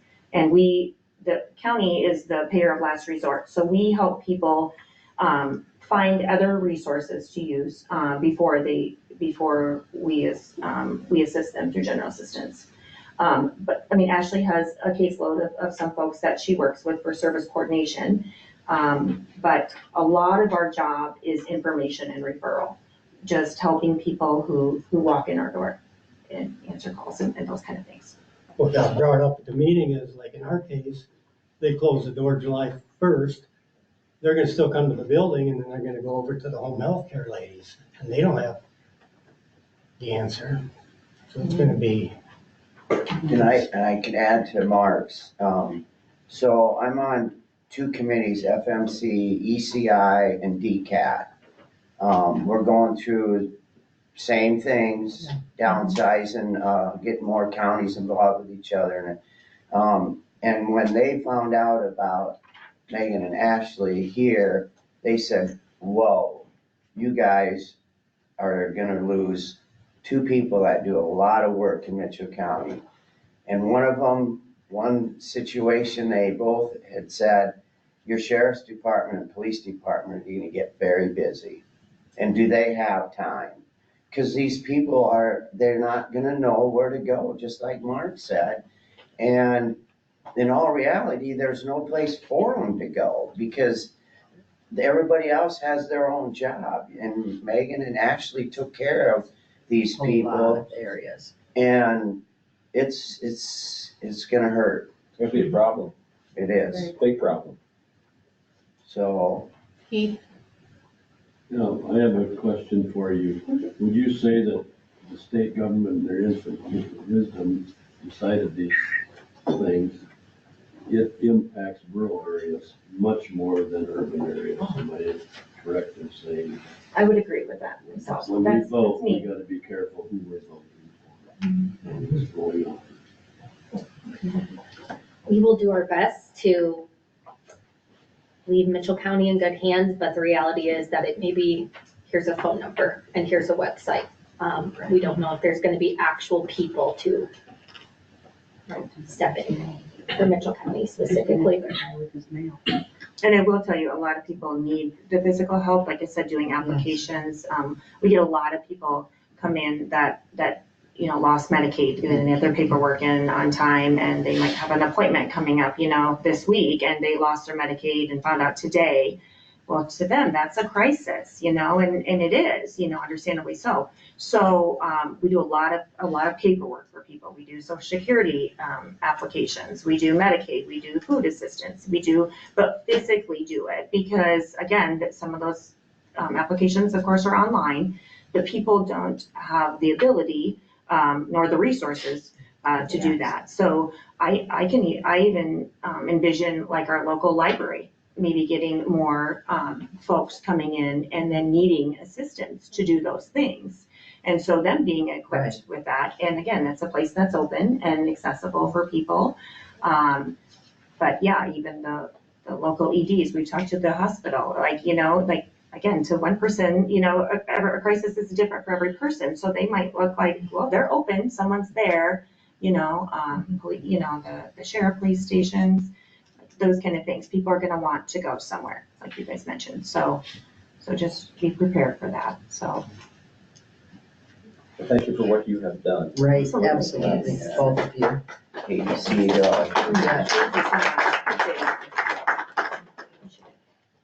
you guys wish to keep their equipment or have them dispose of it as they would like? I'd rather keep it than compared to having an empty room. I mean, basically it'd just be an empty office room, so we might as well keep it just if it's utilized for something, I guess my thought is. They're gonna keep it there for a while in case they need it to stay. Yeah. Exactly. That'd be great.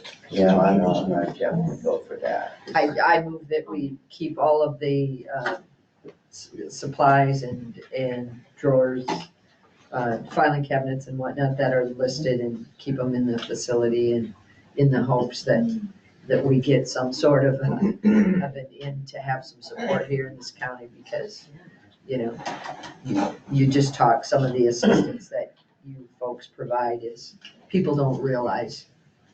And so thank you. Pam made motion, is there a second? Second. Mark second. Any further discussion? Also, they've got some vehicles coming up. Yes, I just Also, wanted to mention that. I don't know if we thinking of a vehicle for some department, or there's like 4 or 5 of them. Yeah, we actually have like 8 quotes for 8 vehicles. Yeah. So that's down the road though. Yeah, I would guess soon, they're looking into the fair market value for those. We just purchased them within the last year, majority of them. And so, yeah, they're looking into fair market value and giving counties an opportunity if that's something you're interested in, to just say like, let them know. I didn't generate this email, so yeah, please, if the county has any interest in letting them know, when they go up for sale, if you guys want to know that. Yeah, we would. Okay. Yes. Thank you. Roll call, Todd. Aye. Mark. Aye. Pam. Aye. Cindy. Aye. Jim. I, Motion passes. Thank you guys for your time. Thank you. Thank you. All right. Items of note, meetings attended. I had a Mitchell County Soil and Water Conservation District meeting. Excuse me. I guess the item did a couple different things. There's the Inflation Reduction Act funding is being paused, so that's just some questionable stuff that's going to be happening within NRCS. And a reminder of the Wetland Field Day, and a keynote speaker for guests, and that's April 10th from 12 to 2. So I attended a webinar with Senator Dan Dawson, and it was an ISAC webinar. Senator Dan Dawson is the one that's spearheading which I thought it was property tax reduction. After listening to him, and I was pretty nervous about the whole plan. I believe it's more of a property tax reform proposal that's happening. Just different topics of the whole hour-long segment is that originally it was going to be the county's allowed 2% growth, and that's the maximum. And then after that, then we can only collect taxes to that amount. And as a reminder, property taxes are directly related to services provided. They're one and the same. So that's what counties have had a big problem with as far as what he's originally been proposing. In the webinar, he said that through discussion that might possibly go to 3%, or he didn't say 3%. He said it might go higher than the 2%, but no way is it going to be 4 or 5%. So to me, that's like, well, they might be considering 3%. So if a county feels the need that there's more services needed in regards to compared to that right now 2% growth, then it turns to a vote of the people. In regards to the vote of the people, can actually say, yeah, we'll let you do more than that. There's going to be over 5 years, they're going to phase out the rollback on residential, commercial, and industrial. So what he kept saying is that, and that's what made me think this is reform, it's not reduction. If you eliminate the rollback, you actually increase the property taxes that are available to be collected. So what they're doing is they're raising the amount that can be collected, but they're also limiting the amount on the top end as far as what can be collected. So it's a balancing act between the two. And he kept saying, as far as all the buckets being filled, all the buckets are full, rather than having exemptions and credits for different things. Everything's full, and it's more of a cleaning up the system as compared to a reduction of property taxes, the way I took it. Homestead exemption becomes a credit, and he also talked about ag buildings are no longer part of the formula that they are under now. They'll be taxed as regular property. I think that's kind of a lot of it. There was a lot to it, but that's just kind of some of the basics of it. Then they talked about the truth and taxation mailer that all of us just love, and we just understand that everybody just understands that document that they got. That's a joke. It's very, very poorly done. So in his opinion, it either needs to be improved or eliminated. And he said one of the options is that rather than mailing it out to everybody in the state of Iowa, it might be something, well, those people that are interested in knowing that information, there will be a database and you can go to a computer, log into your property, and then you can look it up yourself rather than paying for all. I mean, we pay what, $4,000, $5,000 a year to They mail want that you thing to out? reduce taxes, but they're making you spend money to do it. Yeah, Right. yeah. And the state doesn't do it for themselves, for their budget. Correct. It's just the counties that they felt the need to do that. Mhm. So while they have a $6 billion balance. Yeah. See. Okay, I Who had, decides when the buckets are full? Contact Senator Dan Dawson. Exactly. That's the problem. It's any local control over what we need locally. do you have anything else? That's all I have. Okay. I have meetings this week and next week, so I don't have any. Okay, I had a substance abuse coalition meeting, and Megan was there and talked a lot about the things that she's already discussed, the mayhem that the updates to the Health and Human Services Department has caused wide disruption across the state in many services. We talked about how to get the news out and different presentations that the group has. If any group would like to have them come and present their program, just call the public health and Jess can set that up. They offer some really great programs to the public, and we're trying to figure out when we're going to present those coming up. We're also looking at 2 different programs to the students, offering Too Good for Drugs and Prime for Life. We currently offer a little of both, and the right ages to hit kids on substance abuse is certainly getting younger than it used to be. So that was that meeting. I also had a Central Iowa Juvenile Detention meeting, which also talked about the HHS changes and what that will do to budgets and services. And the thing is, so much of that is yet unknown.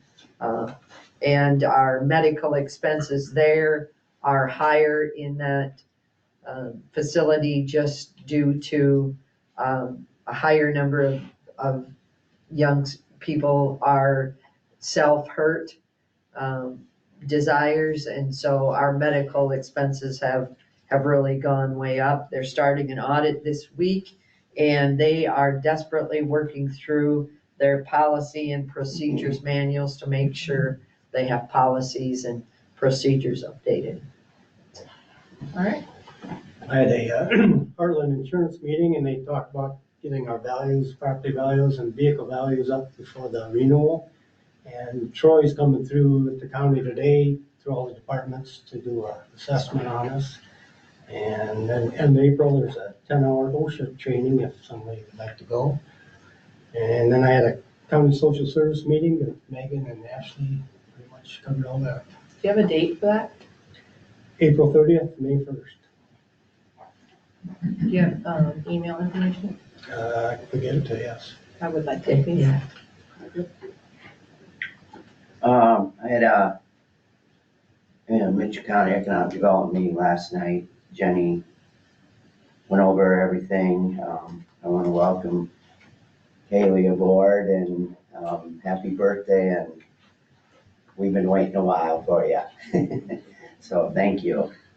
And then I also want to say that Ashley and Megan are the bigs get put to community aberration meetings together that brings a lot of entities into our room once a month and always trying to be proactive in Mitchell County, and the services that come and visit with us is very important. And I'm assuming July 1, that'll be over with too. So that's not good. So that's it. Manure management.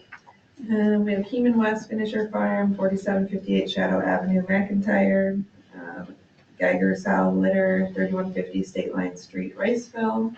Timber Finisher Farm, 4365 Timber Avenue, Riceville. Fitzmaurice Finisher Farm, 1923 480th Street, Siniansker. Relo 2 Site, 2388 370th Street, Osage. Robert Neese, 3943 Quill Avenue, Osage. Huffco Evanson Site, 4010 Highway 9, Riceville. Volt Finisher Farm at 3151 500th Street, McIntyre. And Benson Site, 3189 Underwood Avenue, Orchard. Thank you.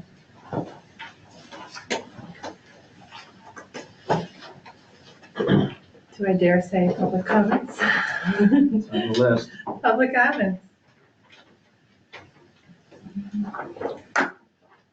Hello. I have a comment, and it's related to the discussion of possibly providing an ordinance that requires a setback related to the CO2 pipeline. I am speaking from 2 careers where I was involved in the transport and containment and protection of people from hazardous waste. This CO2 pipeline, the CO2 in it is a hazardous waste. It's of course heavier than air and odorless and colorless. And it's going to be running through our communities if this pipeline takes place. And I understand the landowners' concerns in many ways, and I understand the no eminent domain for public gain concern. But I think there are some things that we are not addressing in this process. And they relate to the nature of a public health and safety system, which is what this pipeline would be. It's related to public health and safety. And my concern is, I don't know if you've ever been around a liquid or a gas that's confined at 2000 PSI. But if there's a leak, you can have limbs severed, heads severed, all kinds of things. We have not seen, you have not seen, engineering designs for this pipeline. How the fasteners are going to be established, or welds are done, what kind of quality assurance is going to be provided. There are remotely operated valves. There is no performance data on these valves. They haven't been tested. There are detection systems for leaks. We don't know how they work, what they're like, how reliable they are. We really haven't seen any safety studies of what happens if a leak takes place and these remotely operated valves, which are supposed to protect us, if they operate on time, which is supposedly 45 seconds, how much of this stuff will get out? How big will the plume be? And what if one of those valves doesn't function right? Nobody in this room has the expertise or time to analyze and review those kinds of aspects of a system like this. Neither does the DNR, and neither does the Iowa Public Utilities Commission. And they don't have budgets to hire people to do those things. And those are generally accepted practices for any civil engineering project, which is what this is, specifically one that affects public health and safety. None of the regulatory bodies that will be potentially approving this system have that expertise. Do we have that expertise in Iowa? Yes, we do. Through private engineering firms and our universities and so forth. Is there any plan to allocate budgets to allow those kinds of assessments to be done? No, there is not. So if we can't do it, we have to rely on the company who's designing this system to do it, and they've never built such a pipeline. This all comes down to whether there ought to be a setback from this pipeline. In my sense, for example, Worth County has passed an ordinance which we could copy that provides for a half-mile setback, I believe. Is that an adequate setback? I don't think so. Who knows? I think that's what's called a swag, or a scientific wild-ass guess, okay? So my point is, this is a system which has impacts to public health and safety, to our livestock, and we are not addressing the engineering aspects of this system that would need to be considered. And a setback is probably inadequate, but at least it's a step that says there are concerns with these systems and they need to be addressed. And I don't see how that's gonna happen. Thank you.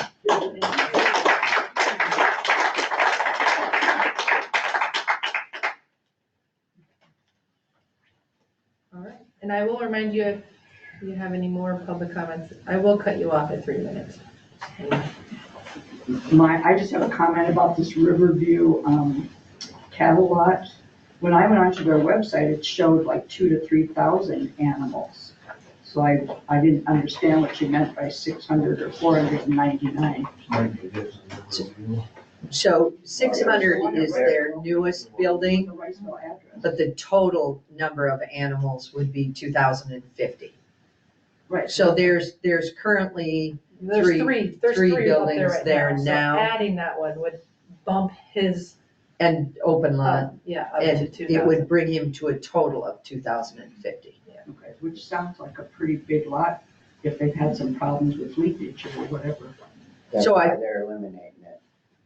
I think they're This would addressing, be- that's a smaller open lot that's off on the side.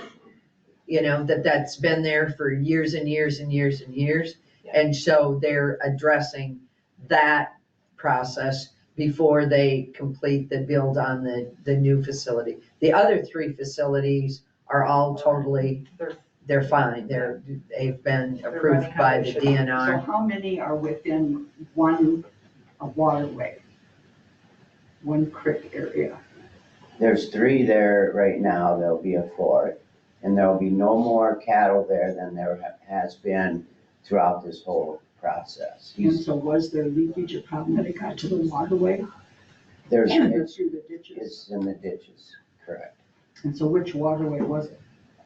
I have no idea what that's called. They don't have to list that stuff? Close to Watts. It's all part of, it's all those distances are measured by the individual that's applying for the permit, as well as the supervisor goes out and reviews that whole application. It's like 58 pages on one So form, is that- 17 on another. One of you, the supervisor that goes out? Todd did.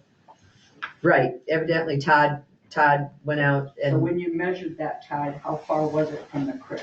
There, I have to get the DNR sheet, all goes on a DNR sheet, I just have the sheet that we were approving today. So he is moving away from a waterway by about, I think he said about 3,000 feet. Away from, up on level ground, all the manure is contained in this building. So that there's a roof on it, there's no rainwater in it. He's got, So it's an open pit, but it's got a roof. there's no pit. It's all deep manure that just moved it. the new facility. Gets, they built a staging area, whatever you wanna call it, for the manure. And then they load it up and spread it on their farm ground. And he's got, plenty of farm ground that he's not even close to how much manure he has compared to the land, so. That's based on how many acres too, isn't it? Correct. Yeah. And maybe to help clarify a little bit, so some of his cattle are in this open lot that's kind of on the downside of the acreage. And so he's planning on moving some of those cattle to the newer facility that's in an upper flat area. Well, I'm glad to hear that you actually went and looked at it, because I wasn't. Well, we have to. It's all the cattle. Those open lots will no longer be in use. That's his last one. So all those cattle will be moved to the, I think it's, they called hoop buildings. Monoslope. Monoslope, there you go. Thank you. Deep bedded building. Okay. So I it's, just worry about the waterways because there's so, I mean, you listed. As do we. And that's why the supervisors have to, or a supervisor also has to go out and go through and step through all the distances Well, I and just step want through you to the go through and matrix. check boxes, but yeah, making sure you're looking. at all And those we things. measure it on maps and make sure, and some of the maps aren't updated, so we have to go to other ones and, yeah. So it's a lengthy Maybe review it's time for a process. moratorium, so you don't have quite so much to do. All right. Well, Anyway, thank you. Online, hello? online comment, can you hear me? Yes. Who is speaking? Lisa Ritzard. Okay. Good morning, my name is Lisa Ritzard and I'd like to make a brief comment. New industries such as hydrogen hubs, carbon dioxide transport, and data centers are springing up across the United States. Local ordinances protect the public and financial interests of counties and communities. It's imperative to proactively update, replace, or create local ordinances in readiness for these kinds of potential advancements. The Iowa State Association of County Supervisors, or ISACS, states that a county supervisor's duty is to protect and preserve the rights, privileges, and property of the county or of its residents.